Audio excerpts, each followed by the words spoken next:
So hello friends, I am back with the today I am back with a new yummy concept of PHP called ternary operator.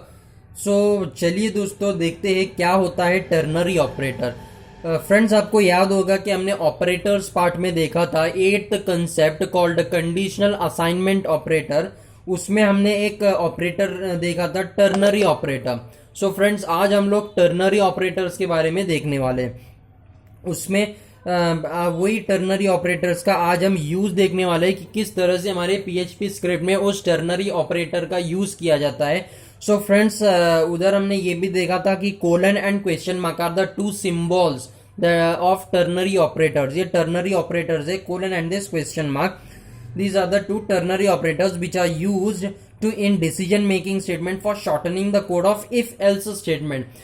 Friends, you will not believe that if else statement जो 4 to 5 lines of codes है उसको सिर्फ एक single line में इसको का code में convert करने के लिए ये हेल्प करता है टर्नरी ऑपरेटर। जी हाँ दोस्तों, इफ एल्स स्टेटमेंट जो हमने देखा था, इफ एक कंडीशन रहता है, अगर वो कंडीशन ट्रू होता है एक कोड, एक ब्लॉक ऑफ कोड, एल्स अगर वो फॉल्स होता है तो दूसरा ब्लॉक ऑफ कोड। इस तरह से वो 5 to 6 लाइंस में जाता है वो कोड। तो उस कोड को हम सिर्फ एक सिंगल लाइन में कन्वर्ट कर सकते हैं with the help of this ternary operator.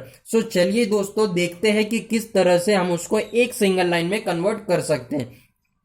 These two are the question mark and this colon are the two ternary operators which are used in decision making statement for shortening the code. Code को बहुत short कर देता है of if else statement. So friends देखते हैं कि किस तरह से इसका यूज किया जाता है।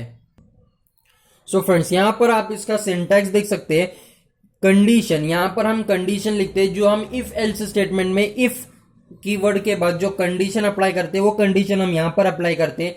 Then this question mark ternary operator, उसके बाद स्टेटमेंट 1 मींस अगर ये कंडीशन ट्रू होता है तो ये स्टेटमेंट 1 एग्जीक्यूट होगा।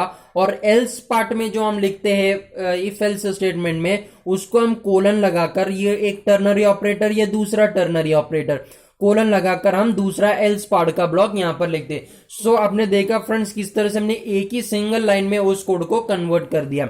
इफ कंडीशन तो वो कंडीशन यहां पर आएगा क्वेश्चन मार्क, अगर कंडीशन ट्रू है तो स्टेटमेंट 1, एल्स स्टेटमेंट 2।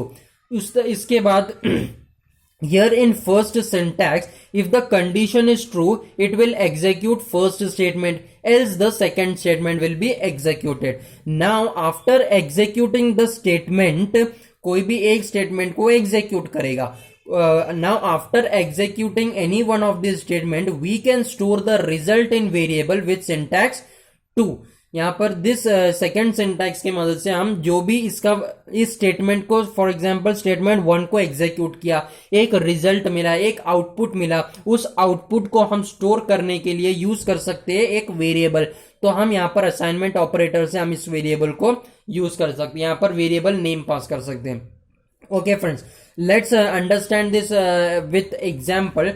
एग्जाम्पल देखते हैं इसका। यहाँ पर मैंने एक यहाँ पर पीएचपी टैग को ओपन किया, एक एज नाम का वेरिएबल क्रिएट किया in which I stored 20 value in it. Echo की जगह हम प्रिंट भी यूज कर सकते हैं, प्रिंट कीवर्ड। यहाँ पर मैंने प्रिंट कीवर्ड यूज किया है एंड यहाँ पर मैं कंडीशन लगाया हूं, अगर एज मींस एज की वैल्यू ग्रेटर देन 18 है, ग्रेटर देन 18 है, अगर या फिर इक्वल्स टू 18 है तो स्टेटमेंट 1 को एग्जीक्यूट करो, मींस एडल्ट को प्रिंट करो। एल्स अगर ये कंडीशन सेटिस्फाई नहीं हो रहा है, मींस अगर एज की वैल्यू 20 से ग्रेटर नहीं है, एज की 18 से ग्रेटर नहीं है या फिर 18 इक्वल नहीं है तो फिर प्रिंट करो नॉट एडल्ट। प्रिंट कंडीशन यहां पर question mark statement 1 colon statement 2 and यहां पर सेमी कोलन। यहां पर मैंने पीएचपी को क्लोज किया। We use the print command in place of echo, your adult will be printed. Why? Because the value of the variable age is 20 and यहां पर मैंने क्या कंडीशन डाला, अगर एज की वैल्यू ग्रेटर देन 18 है तो ग्रेटर देन 18 है यस, यहाँ 20 इज ग्रेटर देन 18, या फिर इक्वल्स टू भी रहा तो भी यहां पर एडल्ट आएगा, एल्स नॉट एडल्ट प्रिंट होगा। सेकेंड एग्जाम्पल से और क्लियर करते हैं कंसेप्ट को। यहां पर मैंने एक मीन्स ये जो सेकेंड सिंटैक्स है उसका एग्जाम्पल देखते हैं एंड वी उस कंसेप्ट को और क्लियर करते। यहां पर मैंने स्क्रिप्ट PHP टैग को ओपन किया, ए नाम का वेरिएबल क्रिएट किया, उसमें मैंने 10 वैल्यू स्टोर किया।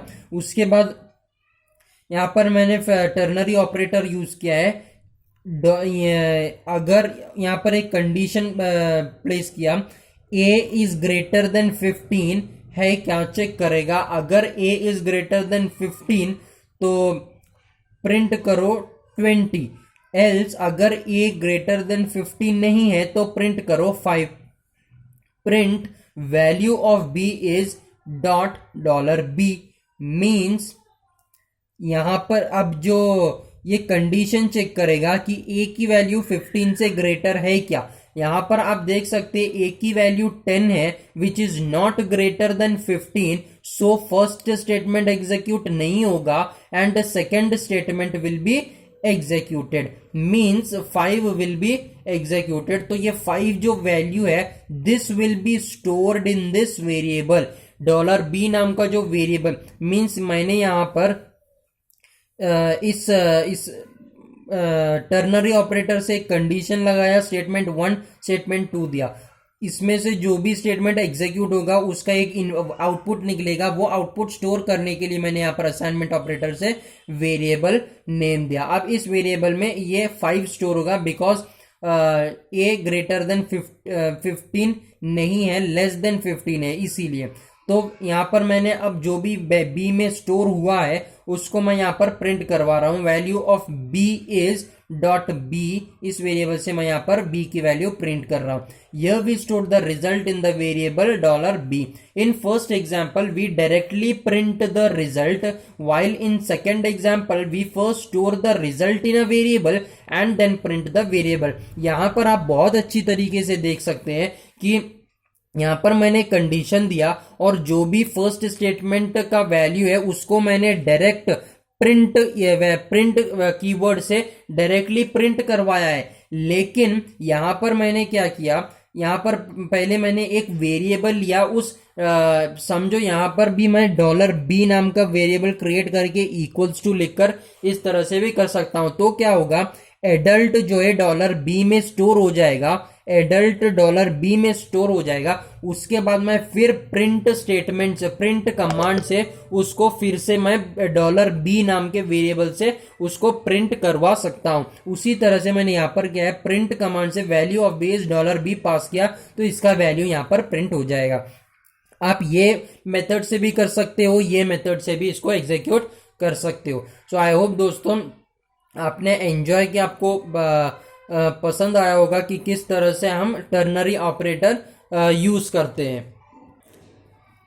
और एक बात फ्रेंड्स जो मैं आपको बताना चाहता हूं, यहां पर एक कंडीशन वाला पार्ट है। यहां पर एक अगर कंडीशन ट्रू होता है तो ट्रू के लिए एक स्टेटमेंट, फॉल्स के लिए दूसरा स्टेटमेंट। ओके फ्रेंड, अगर ट्रू होता है तो एक स्टेटमेंट, फॉल्स होता है तो दूसरा स्टेटमेंट। यहां पर एक कंडीशन पार्ट, सिंस यहां पर 3 ऑपरेंड्स है, ये 1, ये 2 एंड ये 3, ये 3 ऑपरेंड्स है, इसीलिए हम इसका नाम दिया गया है ternary operator. Ternary operator because there are 3 operands here, condition part, statement 1 part if the condition is true and statement 2 if the condition is false. इसके लिए हमने इसका नाम दिया गया है ternary operator. So I hope दोस्तों you have enjoyed this ternary operator का कंसेप्ट। ये एक बहुत अच्छा कंसेप्ट है जो कोड को शॉर्टन करने के लिए यूज किया जाता है and very feasible to use है। इसका बहुत अच्छा यूज कर सकते हैं हम उसको इफ एल्स की जगह पर।